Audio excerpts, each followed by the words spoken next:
I remember him calling my mum and dad and be like, Nanny, Granddad, I love you. I thought this was it. I thought it was over. And I remember standing there watching him think, you should not be having this conversation.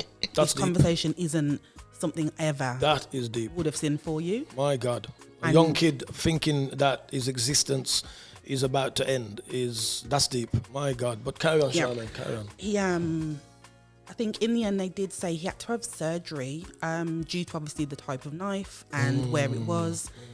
It's the little tiny blood vessels that they have to worry about. My God. The big ones, you can see those pretty easy, but the tiny ones, so they had to do explorative surgery, and he had to have a blood transfusion. Wow. And my God, he lost that much blood. He needed a blood transfusion. Wow. I remember thinking, Affinity Extra, be extra. The views and opinions expressed in this podcast are personal and do not necessarily represent the views of Affinity Extra. Okay, well, here we are once again for the Love in Action show, where we discuss things that are happening in our community. Some things are nice to talk about, some things not so very nice, but at the end of the day, it still needs to have a conversation to bring clarity, understanding, and even with God's grace, peace. So today I've got two lovely guests. I've got I'm going to say really public demand. We've got Clair, Graham. I've got right in it. Mm-hmm. That's right. Clair Graham, who is, as far as I'm concerned, top in her field, heart of gold in trying to heal the broken community in which we live. And I have also a mother who, is here to discuss her traumas, her concerns, her worries of, bringing up a young child, a young male in 2022. What does that look like, compared to how it used to be back in the days? So this is what we're going to be discussing today. Okay, so without any further delay, I'm going to just let Charmaine, introduce yourself.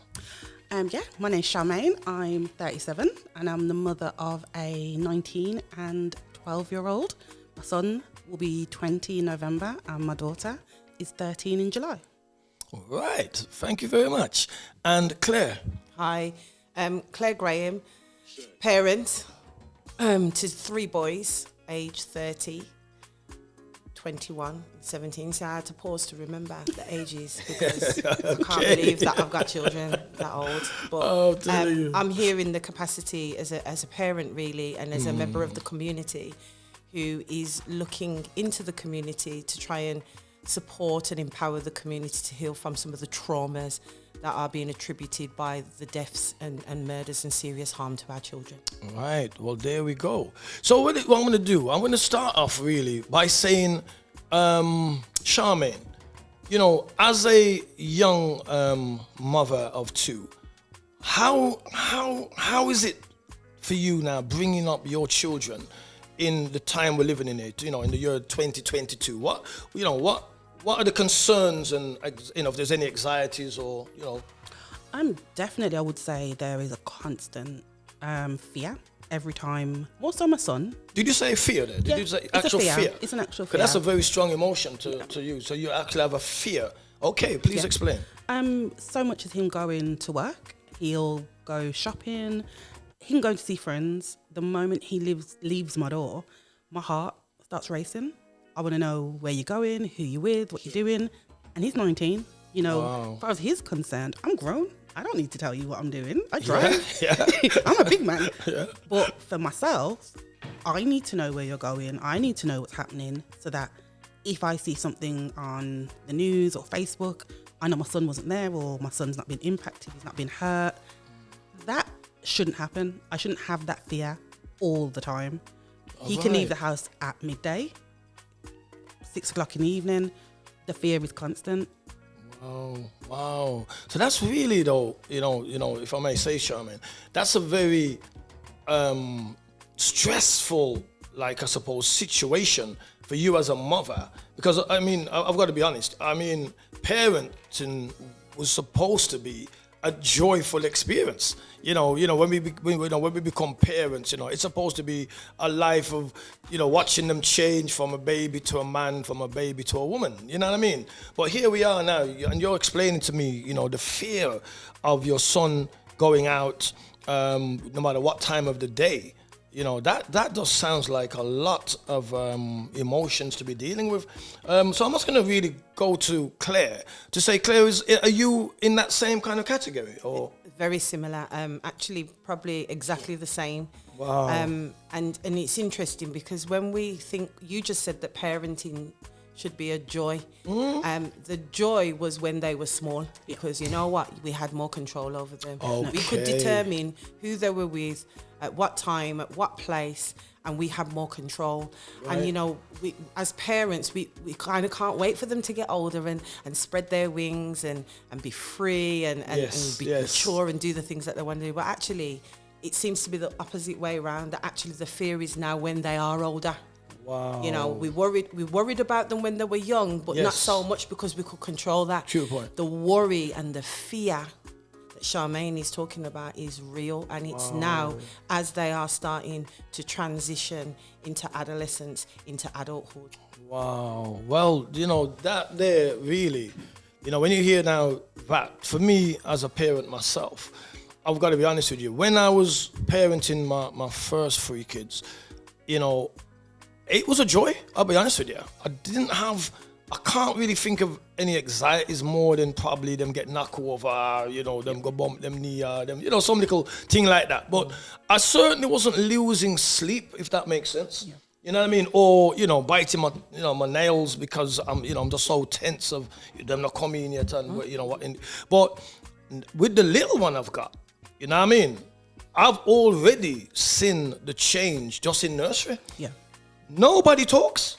None of the parents are just drop off and gone, pick up and gone. There's no communication. And how are you doing? How's your little one? And, when I was with the first 3, I got to know a lot of people, parents, I suppose, the best way to put it, who, because they were parents, we were all parents, we shared that community, parent community, we call it. You get me? And, we talk about how our kids are getting on and, if there's any little concerns in the school, we'd have a look on chingwag. You know what I mean? Yeah. It's completely gone. I mean, viewers, I don't know if you share the same, thoughts I have. If you do, please, give us some comments on that. But what I'm going to say, Charmaine, what do you think then has contributed to your feeling the way you do?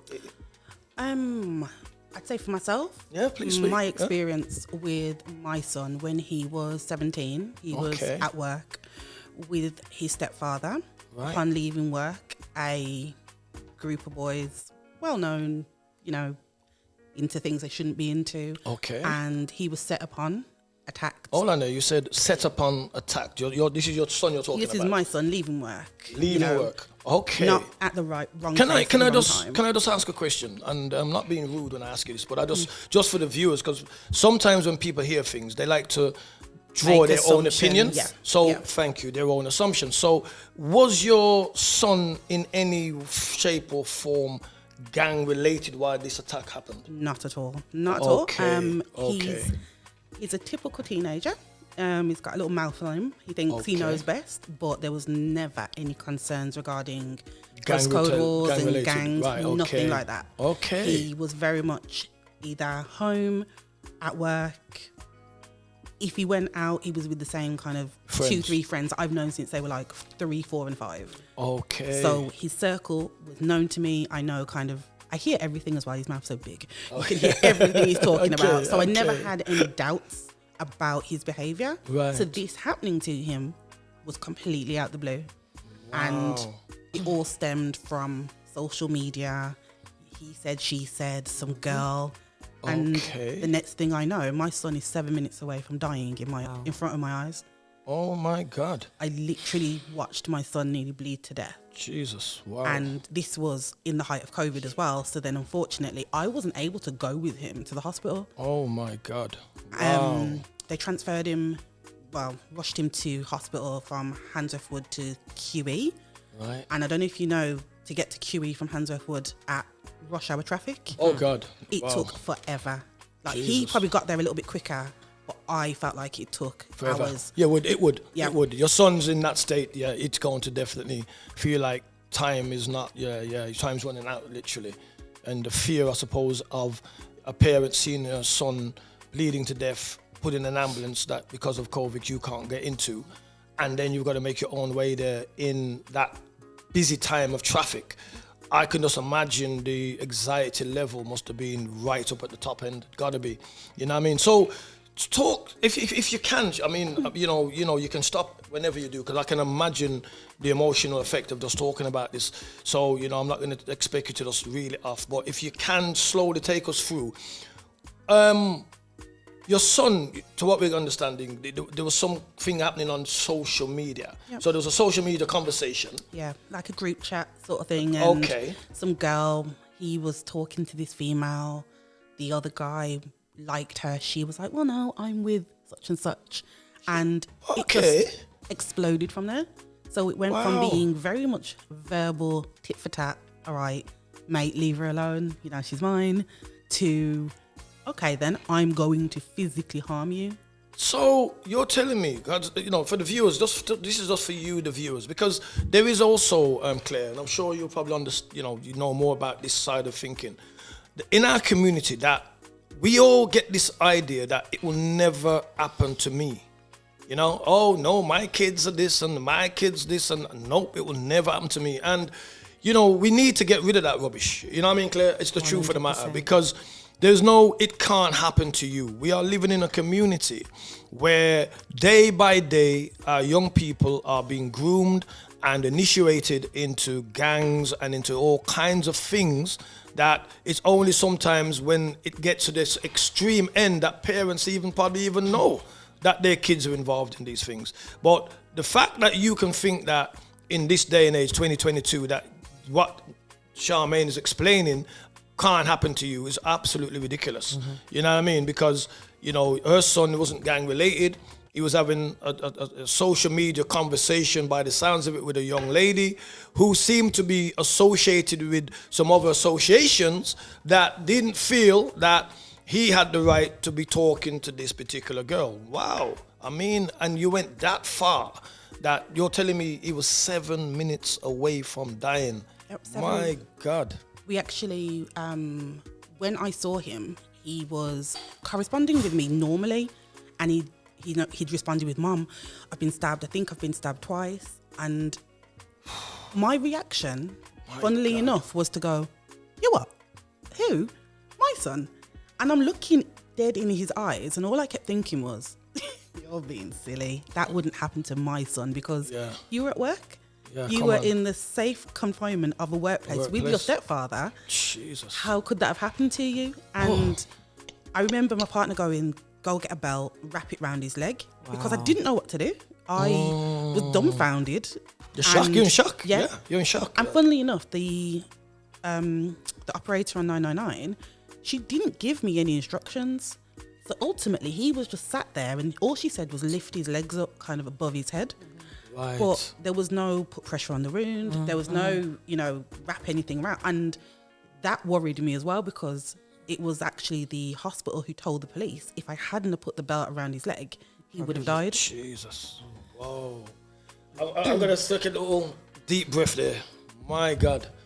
You know what I mean? I don't know how you listeners, are receiving this, but me as a parent, I can only tell you that, that cuts deep into my soul, that does, because I can't imagine seeing one of my, angels, my pride and joy, something that I've watched and watered and nurtured and brought up from a baby to be a teenager in a situation like that. It's just like, wow.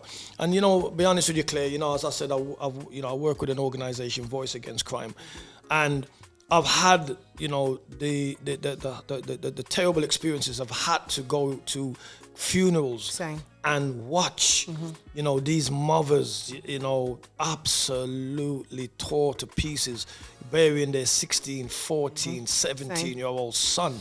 because somebody couldn't manage their aggression, their emotions. You know, it's got the better of them. We feel the only way that we can settle our disagreements is to kill one another. You know, and I don't know how you, the viewers are listening, feel about this, but I am telling you, as a black member of my community, this rubbish needs to stop. It really needs to stop, because, you know, I'm listening to this young lady here, and all I can feel is the empathy to say, well, my God, I've seen what it could have looked like. It could have been a funeral. You're telling me 7 minutes away, and your son, or you're not putting that belt on his leg, he would no longer be here.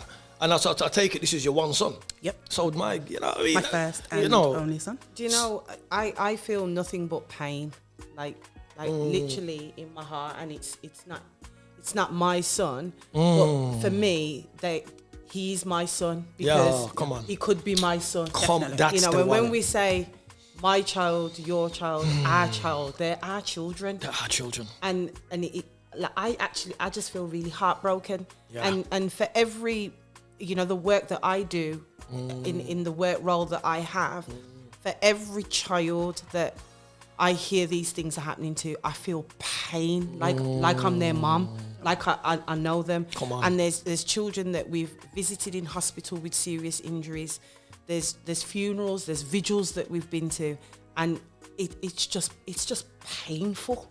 It's really painful. It is. To think in this day and age, I have to be looking at training my staff on using bleed control kits. Yeah. You know, Yeah. that means if they're in a position where a child has been stabbed or shot, you know, they can respond. You know, like you taught Charmaine about the person on the other end of the phone not even really giving you the good medical advice. It comes to it now that we have to upskill and train our whole community and workforce, everybody. Yes. You know, you go on Lazelle's Road, you see the shops with the bleed kits outside, the Yeah. youth centres with the... We it's like we have to start doing this now, because it almost feels like this is becoming... The norm. Yeah. It's becoming the norm. I agree with you totally, you know, and, you know, Charmaine, you know, if I may be permitted, you know, you've said that you've gone to the point now, so he's got to the hospital, then, you know, what was that situation like? How did you find that? I'm interested in this bit. That was a trauma, if I'm honest. I remember arriving at the hospital with my dad, and we were stuck outside, again, due to COVID, weren't allowed in. And I'm asking, you know, for my son, is he here? And they tell me he hasn't arrived yet. Oh, God. So within that split second, I've pictured my son dead in the ambulance And on the side of the road, and they don't want to tell me. That's what I calculated it. That's a mathematical equation you came to. There was no way that I've taken nearly an hour to get here, and he's not here yet. So something's happened. You're not telling me. Jesus. I've now got to plan a funeral. I've now got to explain to a 10-year-old what happened to her brother. I've got to tell family members, and I had it all in my head. I've got to do A, B, C, D, because there's no way he's going to walk away from this situation and be okay. And funnily enough, I remember after it happened, hearing a conversation between a few of his friends, and they're very open with me. You know, I know the goings on of pretty much everything. And I remember one of them saying, "Oh, a leggy," and I was like, "A leggy? What's a leggy?" And apparently, these boys will purposely stab you in your leg in order to not kill you, but to teach you a lesson, sort of thing. The buttocks and the leg. Yes. Oh God. And I was dumbfounded. Yeah. The fact that it'd been given kind of a name, a label attached to it. And they were so nonchalant in saying it. I just sat there like, wow.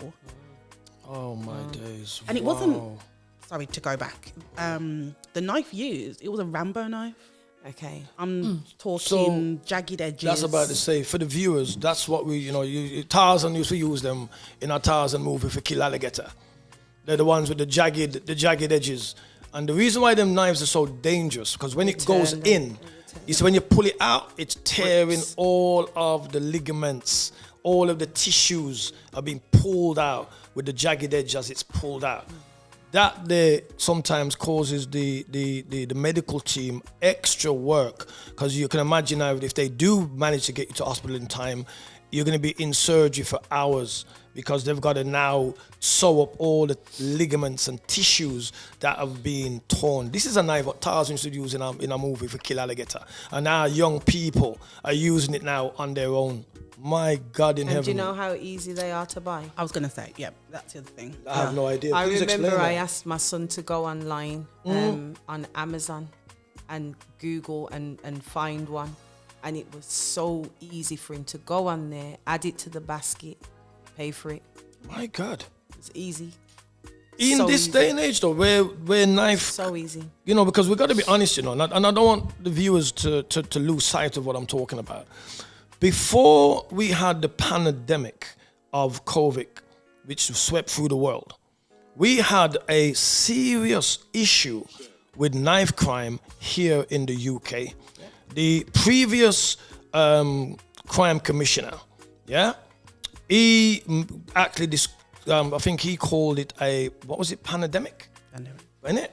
It was on that level, wasn't it? It was because in 2019 we reached our highest figure in terms of knife crime. Thank that was you. just, and so that was literally just before pandemic. There came, you go. March 2020. There you go. Because I know that we did a lot of work during that period of time with knife crime. It was like a daily thing. Occurrence.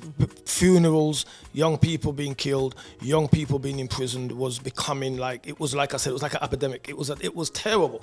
So, And that's not to mention the young people who have been seriously harmed and have life-limiting conditions and disabilities as a part of that. thank you. We Children never hear that about we those have- ones, no, though, you don't don't we? hear about them Thank ones. you. Thank the you, ones Claire. that survive but are now in a wheelchair. Yeah. That's right. You know, the ones that have been stabbed in the back and can never walk. Come on. You know, we don't hear about them ones. We hear about the ones that have died, and quite rightly we should. Yes. You know, we need to know about the I children agree. that we're losing. I agree. We hear about the perpetrators who have done that to them in jail, but the ones that are in the middle, the ones that are living long-lasting, life-limiting conditions because of what's happened, we don't hear about them. And again, Charmaine, you know, and what Claire's rightly said is because what I want to ask you, you've got to the hospital now, you're saying. You've heard now that they've got a tag name for this particular knife attack. What took place after that? So, sorry. So we're at the hospital waiting. It was, we want to let you see him. We do want to let you see him. You know, he is still technically a minor, but he's over 16. So you won't be able to stay with him very long. Too long, okay. So I remember walking in and he was in the ICU, I believe it was. Yeah, it would have been. And he had this massive like blow up bubble around him. And apparently it was some new technology that they were using to reduce blood loss. And it was relatively new to the hospital, but it was specifically for knife wounds. My God. And that made me think, how often are you doing this? You Come know, on now. how Good question. How many of these are you seeing every single day? That they've got this new equipment now that they've got to use, yeah. Wow. And I remember the doctor coming in and showing me the X-ray and the knife wound itself. I was like, that couldn't have just caused the amount of blood I just saw leave your leg. I couldn't correlate the two together because it looked minute in all fairness, but I know when I saw him, I was seeing bits of fat and flesh and clumps of blood fall out of this really tiny cut. I remember seeing the photo, and I couldn't believe what I was seeing. It was on like a grass patch where probably the accidents or the incidents had happened. But it looked like, you know, like when you take liver, it looked like liver, literally. And you know, it was just horrible to see that, but to know that this is coming out of a young man's leg, who, you know, the parents now have had to see that. You know, the trauma. I was thinking to myself, wow, how would I, as a parent, deal with that? That's what was going through my head. Yeah. So you've got to that point, Charmaine. Obviously, I'm sure that your son, he survived. I take it. Yep, Thank he God did. for that. He did. Thank God for that. So my question then, Charmaine, how has he been? I'm going to come back to you anyway. But as a parent, observing your son, how did the incident affect him? Did it affect him? I would say he went through, I think, is it like 7 stages of grief? Yes. Whereby initially he was heartbroken, he was upset, he questioned his own existence, and I remember him calling my mum and dad and be like, Nanny, Granddad, I love you. You know, I thought this was it. I thought it was over. And I remember standing there watching him think, you should not be having this conversation. This conversation isn't something ever That is deep. would have seen for you. My God. A young kid thinking that his existence is about to end that's deep. My God. But carry on, Charmaine, carry on. He I think in the end they did say he had to have surgery due to obviously the type of knife and where it was. It's the little tiny blood vessels that they have to worry about. My God. You know, the big ones, you can see those pretty easy, but the tiny ones, so they had to do explorative surgery, and he had to have a blood transfusion. Wow. And My God, he lost that much blood. he lost that much blood, he needed a blood transfusion. I remember thinking, you can't donate blood. You can never donate blood now, because once you've had a blood transfusion, and I know it sounded really silly, like I was thinking about the long-term effects of what does this do to his health? Will he be okay? You know, will he be the same person? I've never... You got to ask him questions. You've got to. I didn't know. I just didn't know what would happen. The outcome. And if I'm honest, his recovery was very quick. Thank he was God. in and Thank out God. within... His physical recovery. Yeah, physical recovery. Took about 5 days. Very minimal painkillers, and he had a slight little limp when he came out. I can But I did imagine. see a change in his behaviour. He became very sullen. That's the difference. Yeah, the mood changed, and Emotional. I didn't see him cry. That was the only thing that worried me. I never really saw him cry past the initial hospital stage. Right. Once he was home, he almost became somebody I didn't quite recognise, because there was no emotion. I didn't quite know where he stood and what his mind was thinking. And that worried me more, because I didn't know what his next steps were going to be. If he's going to go for revenge, you go. whatever. Yeah. So, Claire, listening to Charmaine, you know, in your line of work, is this something that is common? Yeah. It is. Very common. What Charmaine's just described is trauma. Okay. And the impact of the incident on a child, because he's a child, emotional well-being, and how that's traumatized him. And when she talked about the stages, it is like the stages of grief and bereavement, where you go through, you know, that, oh my God, I could have died, that now I'm angry, that now I need to do something about it. Yes. And all those stages that you go through until finally you have acceptance. But it's very traumatic for the family, as well as looking in. Yeah, come on as it is for the child. And I keep going back to the fact that he's a child, because he's 17. Come on. And I keep talking about the adolescent brain development, and that even the people that had done this to him, were they children too? Yep, they were. Okay, so they're children too.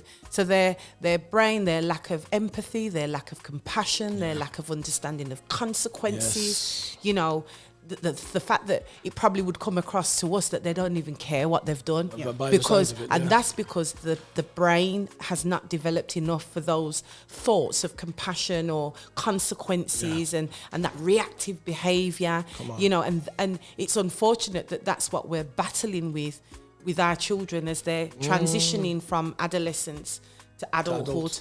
And it's hard. Wow. It's really hard. Wow. On both parts, you've got a child that's been significantly injured to the point that they could be up on a murder charge. Come on. Right. But they haven't even thought about that consequence. No, they Their knee-jerk reaction was to respond to something that they felt that they were perhaps violated. Yes. Because this is how our children think. Oh, Disrespected. That's a word I normally hear. Well, Disrespect me. That's our language. Yeah. You see their language? It's a violation. Violated me. Look how strong that is, though. What violation. a word. Violation. Listen to how strong that word is. Violation. But the bit that always stood out for me in my son's case was they didn't know he was there. So that Rambo knife was on your person. Oh, yeah. Just because. Okay. It wasn't an intentional attack. It was, we just happened to see this person. And we didn't know he was there. We're going to take an opportunity, and wow, you had that on your person. Well, that changes it even more there, though. So you're saying, correct me if I'm wrong, you're saying that your son's at work with his stepdad. That's right, yeah? Yep. Okay. Me personally, that scenario there would have been enough for me to say, "Yo, allow that," because Nope. he's with his dad. Why am I gonna? they don't What, think you're like telling that. me that they attacked your son? And attack my partner. Oh my God! Yeah, they so attacked him as well. There was 3 of them. 2 of them kind of left the vehicle and intended to set upon my son. That's right. Obviously, when they've kind of observed there's other men, and these are grown men. Yeah, because you I know. Yeah. In the vicinity, one of the younger males, I'd say he was about 20, I think. Okay. He's kind of set upon my partner, and my partner's not going to take no check. So he's, manned up and defended my son. And he's then seen kind of the altercation whereby he's watched my son take the first stab. And then he's then had to run over and physically kick this boy to get him off my son, because he was going to do it again. And again, he was going to aim for kind of the same leg area. My God. And funnily enough... So, I'm sorry to stop you. You're telling me now, just for the viewers, that the dad saw your son being stabbed, ran over and kicked the boy who looked as though he was about to stab him again. That's what you're telling me? Yeah. So, really and truly then, and I'm just going to say this for the viewers' sake, if it hadn't been then for the dad, Yep. I don't think your son would have been I here. don't think so. There's And no that's way. the truth of the matter, because I just got the impression, Claire, that it was just a one stab. But he's actually gone back in for the second one, which if it was 7 minutes before death, I can't see him really have been surviving the second one. Then he would have died, because the blood loss would have been too Would quick. have been intensified. So. You know what I mean? God is good, man. God, listen to All me. the time. Listen to me, Charmaine. Call me a fanatic all they want. I'm out there. I've seen these things, and I have come to a conclusion. If it be not for God, if it be not for God, forget this. Because this thing's bigger than us. You know? Yeah. This thing is bigger than us, because I want to know, Claire, from your experience, what has happened to our young people? How have we got to this place where it almost seems like we're being demonized, to be honest with you. I just don't understand how kids of that age carry such hatred. That not only carrying it, one thing is thinking about it, but then to want to carry, or what would say execute that matter out, regardless of the consequences. I just find that, and I don't know about you listeners out there, you parents are listening to this show, but we really have to take a stock and think, what is happening to our young people? Because I'm getting emotional just listening to this. So am I, and extremely emotional. And I think to our viewers, really, who potentially a lot of you are parents, there is a need to understand the deep-rooted issues and where those stem from. There's the system, but there's also what is happening in our own homes. Yes. Come on. Yeah. Come on now. Let's put the spotlight there a little bit. Come on. The system is one thing. Yes, we know about racial profiling. Yes, we know about the police and institutionalized racism. Yes, we know that our black children are being highly policed in schools and excluded.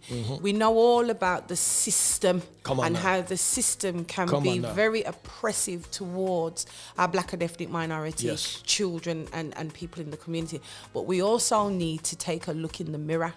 Come on now. And we need to look about what is happening in our own homes and how we at times can be responsible.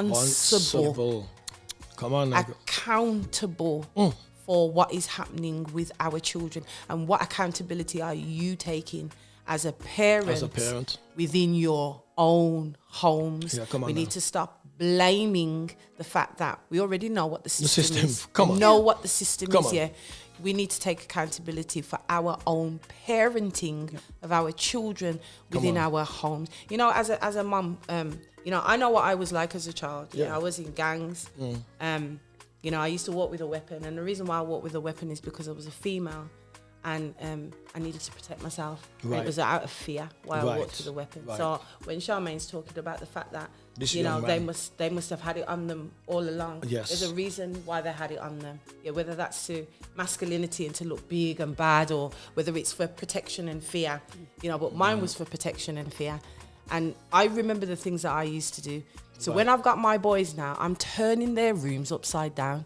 Like, I'm searching, I'm in bedrooms, I'm in wardrobes, I'm in drawers, I'm Come on on. the floorboards. But I need to know what is happening in my house. I need to know who your friends are, who their Come on parents now. are. Come on yeah. now, Claire. I need to have them on speed dial. That if Yes. something happens, I can call a mums and say, Yeah. Mum, is my son at your house? Mum this.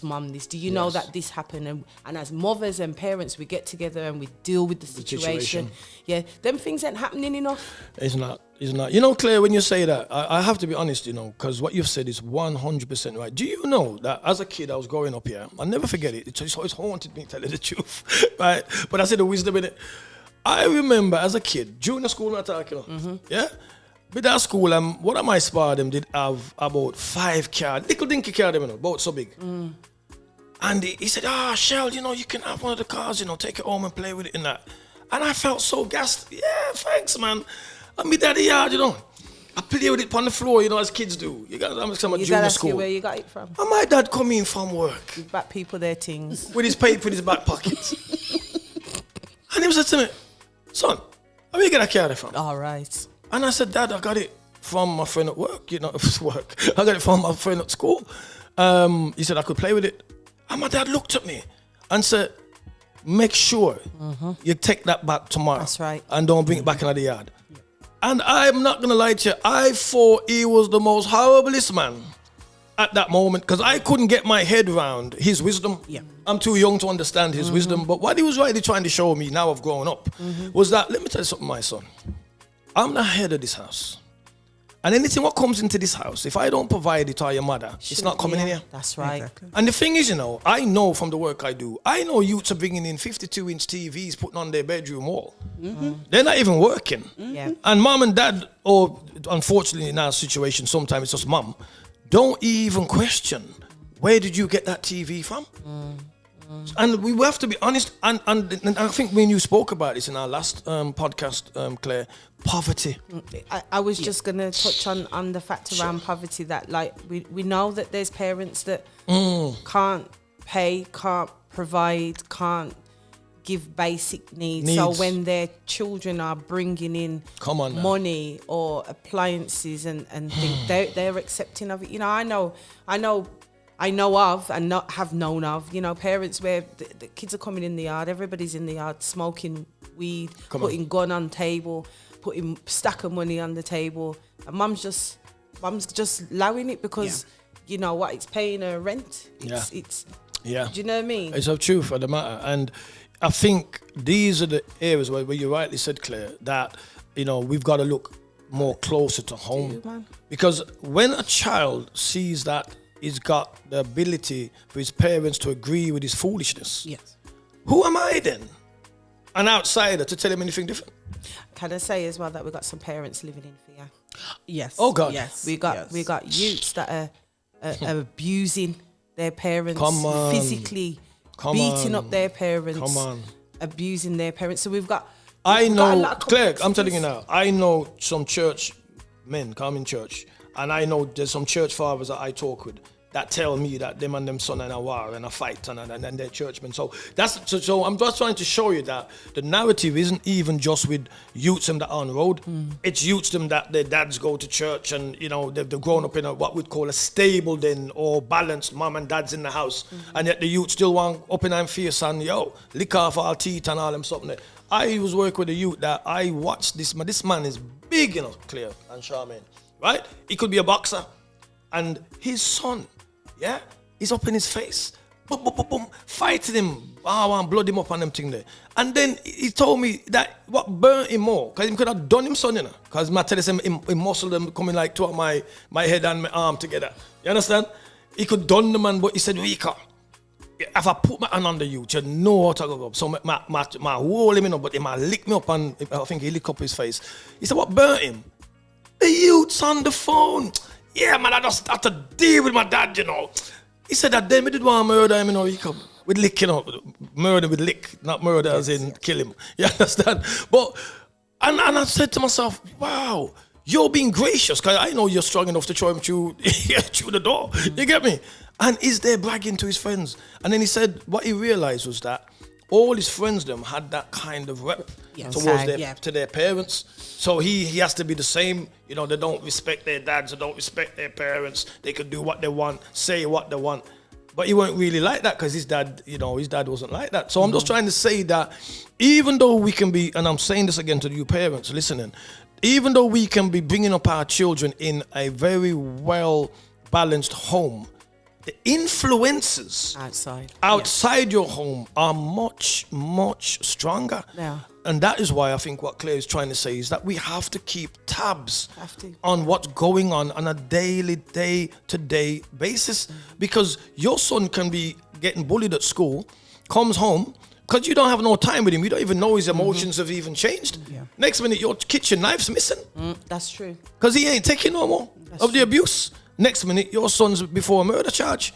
But maybe if you'd seen the situation before by, you know, observing what your son or your daughter's going through, you could have probably prevented a lot of things. And that's really the bottom line. So, Charmaine, we've spoken about how it felt for your son and you've seen the changes in that. And Claire wonderfully has explained the trauma and the stages of trauma.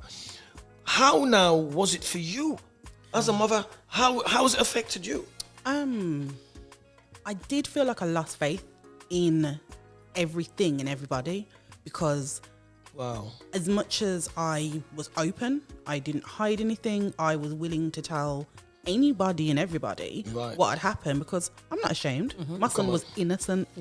Probably if he'd have been guilty, I probably would have hushed away and, you know, but my son was innocent. So when I spoke to the police, when I spoke to social workers, when I talked to family members, my workplace, I told them my son was the victim and the support was amazing apart from the social workers and the police, the people who were trained and specialized in this area to the point where I thought, well, do I take things into my own hands? Do I deal with this situation because my son's not going to go to jail?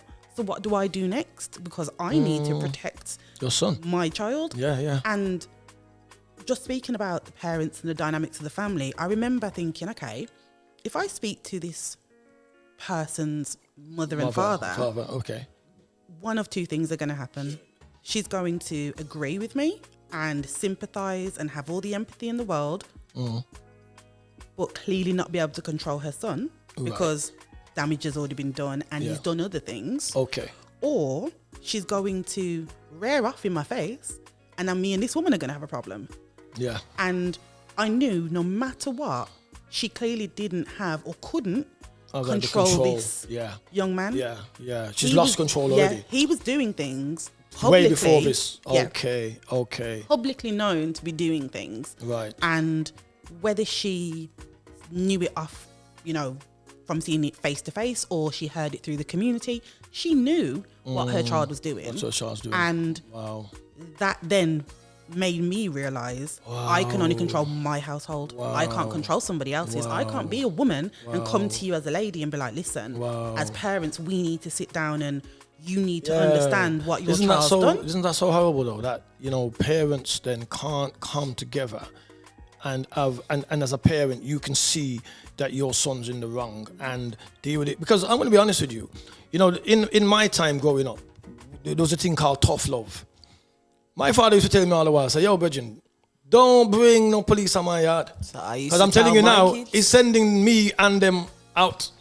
He ain't protecting me no way, no how. I tell you that straight. You get me? And when I did do things wrong, he made me know what prison felt like from early. It was a thing they used to call grounding. Bridget, when we get going on a clear, and my Bridget them come, I knock the door, if they come ride my chopper bike. I have to tell them, say, yo, bitch, I'm doing homework, you know. I can't even tell them, say, bitch, my dad's got me locked down, bitch. But them things have gone, you know, you go try to tell your kid that, he probably want a boss fight with you.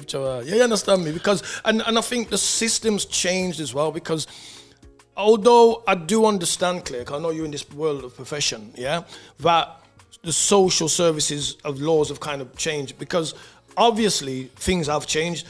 There are now more parents that were dealing with some terrible, abusive situations towards their own children. We've seen some of it recently on the news, even little kids being killed and stuff. So let's not, pretend and bury our head in the sand. These things have been happening.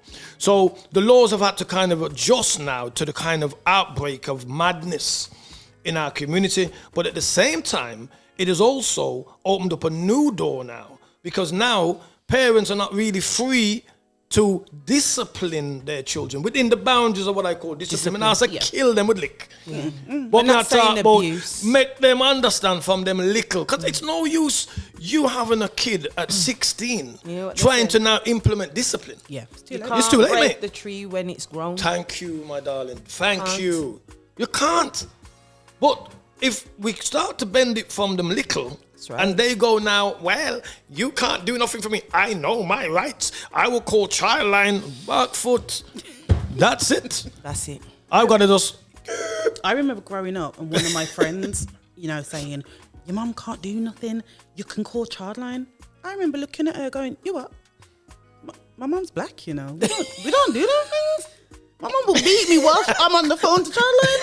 Are you crazy? We don't call child line in our household.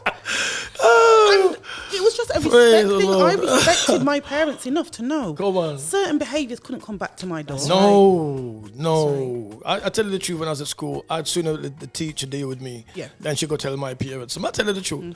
But now I lie to you. Let me take the slip on the cane. If I'm being rude, I deserve it. You understand me? But even as a child growing up, Claire and Charmaine, I know that when I was getting disciplined, I fully well knew why. It was never just because they just I had a bad day.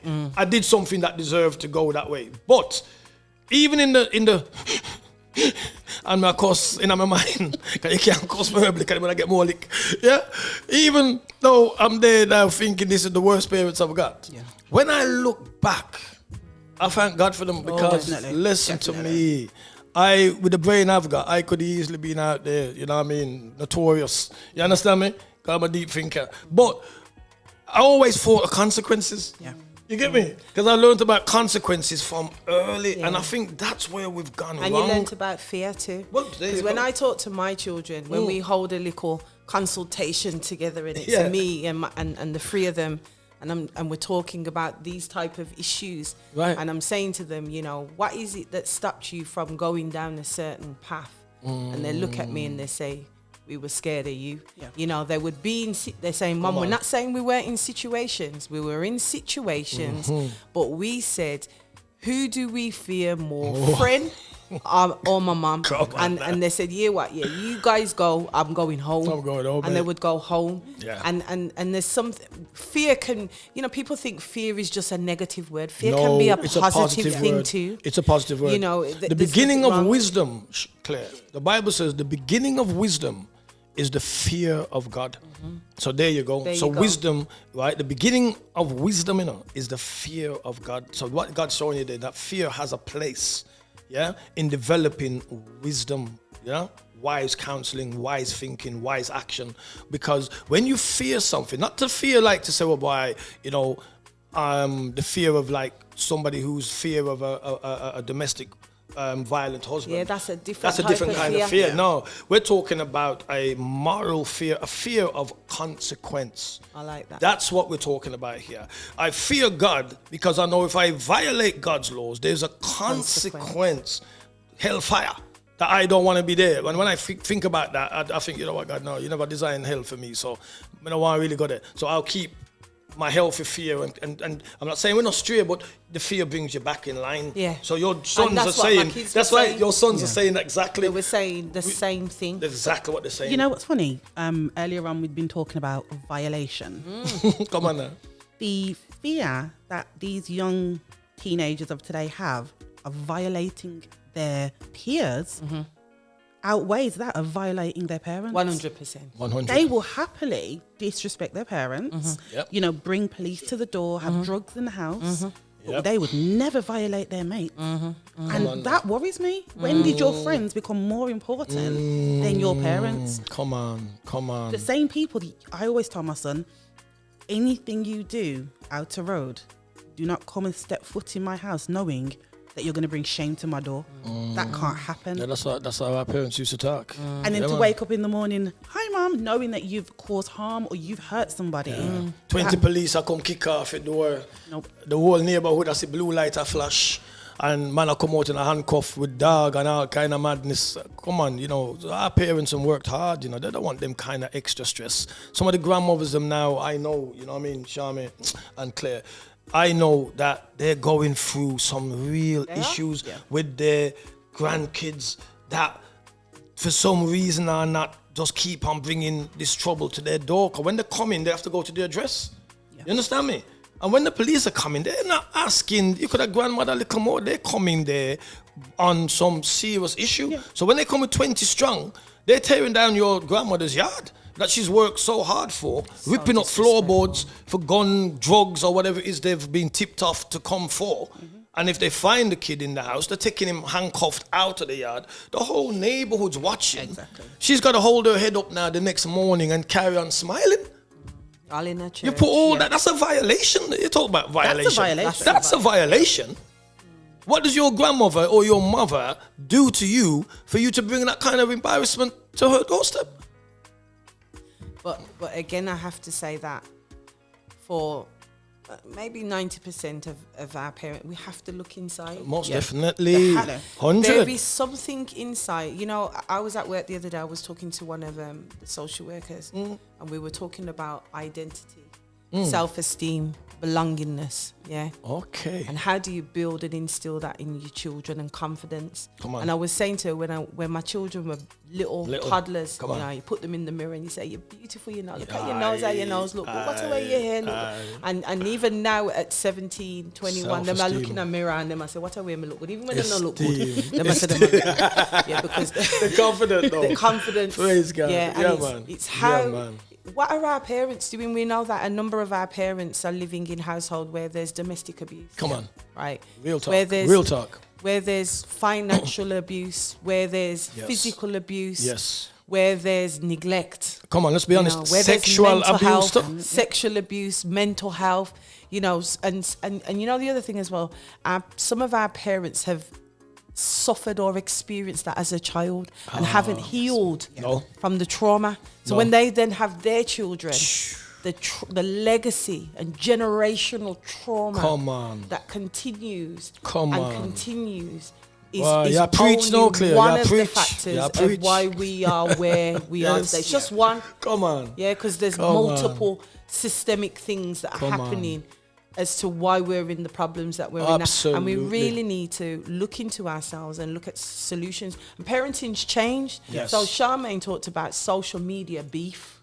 Come on now. And what we say, a war of words happens on social media platforms. Some of our parents don't even know about social media. They don't know about Snap, Tik, this, Twitter, Instagram. They don't know about them things. Instant. So they don't know what is actually occurring outside of it. You know, before you'd be able to walk in the playground and hear children cussing one another. Yes. We don't hear that anymore because everything is on a phone, is on a device. Yes. You know, so we don't even know what's going on. But you know, Claire, the dangerous thing about that though, the effect is still the same. Yeah, it is. Because, I think it's probably worse. I'm about to say that. Because when somebody would say something to me, like, you know, call me, say the N-word, for instance, you know, because in my time, there wasn't, you know, like when our parents just came here, you know, there wasn't really much black people in school. So, you know, we had to deal with the racist issues as well, you know, the names were called. But it was a called name by halfway through the dirt, It wasn't something that you was hearing all the time. But with social media, not only is it being said to you and you're reading it, so that's going straight into your spirit now, and it's affecting your way of thinking. 1 minute you was happy, now you just read something that just completely violated your peace. Yeah? And then, on top of it, what's made it worse now? You've got 100 to 1,000 people involved in this conversation. Yeah.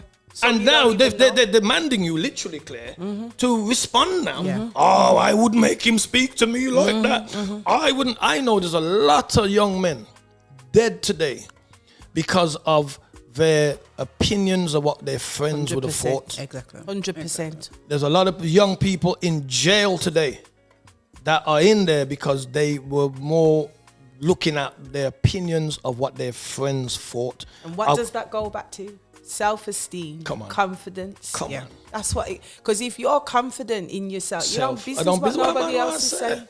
That's right. Stand tall and I think bold. that's the bit about being a parent is having hard conversations with your children. Trust me. Come on. I remember one time seeing my son taunting my daughter, harassing her. And he's like, Mum, she's a young girl about to start secondary school. I need her to be tough. I need her to be ready for when people are going to say, oh, look at you, or, you know, pick out your imperfections. I do it to her now. So when she gets to school, she's ready. Her backbone is strong. And I looked at him and I thought, but it was true. He did. So that now you can't tell my daughter anything. She's like, I don't care. Yeah. So I live with my brother. If I can get through my brother, I can do anything. And I think that is so key, Charmaine, because what we're seeing with our female children, our girl children, is that mental health, the self-harming, self-neglect, Emotionally, see, because they can be on Instagram and somebody can say something just like what that. they feel is negative because they haven't got the confidence in how they look. That Come it's on. just taken to a next extreme. Come and on. we've seen a lot of our children, our girl children, you know, really suffering emotionally. The self-harm has rocketed. rocketed. Rocketed. The attempt suicides. And It's almost become suicides. like a trend, which unfortunately, especially with TikTok, it is like a trend. They want to follow and be seen to be doing what everyone else is doing, even though they don't crazy. feel like that. Wow. It looks good. So then they Yes. put a cryptic message on Instagram or WhatsApp saying, "Oh my gosh, this is the end." Yeah. Everybody floods to them like, "What's the matter? What?" And But you know what that is? God. That's attention seeking. Okay, again. there you All go. leads back to Come the on. confidence, Come self-esteem, on. belongingness, self-identity. Come on. It all leads listen, all of that is to do with parenting. Yeah. Wow. And how we parent.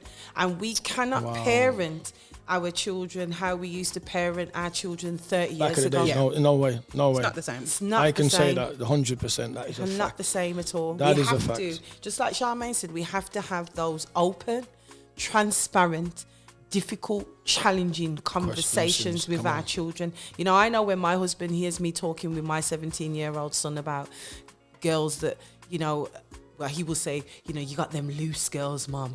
You know, and he's using that language. And my husband's like, boy, oh yeah, I talk with the boy. So, yeah, and I'm saying to him because parenting's changed. Yeah. It's changed. It Parenting's really has. changed. It really We has. have to be able to talk to Do you our know, children Claire? like that. You know, I was talking to, I think it's Blue. You know, Minnie was having a conversation on sexual promiscuousness on a chat line the other day, and it was an actual fact. It's only when I was talking to him, I can actually say that I don't remember my parents having that conversation with me about the bird and Never the with bees. me. I don't know. You know what I mean? Honestly, in our generation, in my time, that wasn't a conversation that mom and dad thought that they needed to have with you. You know what I mean? No. I'm seriously. So now you're rightly saying Got to. is that now the whole thing's changed. Because I remember with my daughters, we used to go out, you know what I mean? And, you know, them pretty like money when I hide it. You understand? And when they're out there now, because they know me stand, you know, I stand for certain things. And cars out on the road, I know how the thing go.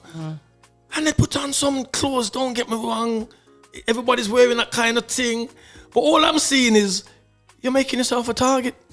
And I ain't grow this to go on for them hood man them to come roll down on you now. So they don't have to do. They used to put the clothes on the bag, you know, and put on them normal clothes. But you them don't know, so me I wait from got all 2 o'clock up, I wait to them. So when they come through the door now, them not expect to see me. The clothes on. Oh, you still awake, Dad? Me say, yeah, what you mean if you're still awake? And we had to have a conversation. Yeah.